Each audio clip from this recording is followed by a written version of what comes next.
10টা টাকা নিলাম। কানে কথা যায় না নাকি? শুনেছি। কেন নিলাম? শুধুবে না? শুধিয়েছি কখনো? আমি যদি 10টা টাকা উড়িয়ে দিই? দেবে?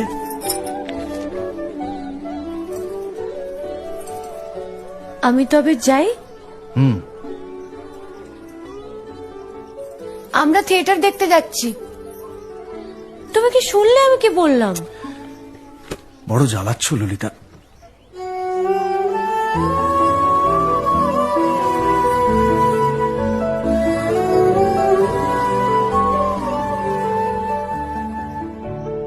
কি হয়েছে? আমরা সবাই থিয়েটার দেখতে যাচ্ছি। আমরা বলতে? আমি, কালী, চারু। চারুকে চেনো? ওই যে পাড়ার মোড়ের বাড়ির আমার বন্ধু। ব্রাহ্মবাড়ি? হ্যাঁ, ওই চারু, চারুর মা আর ওর মামা। এই মামাটিকে?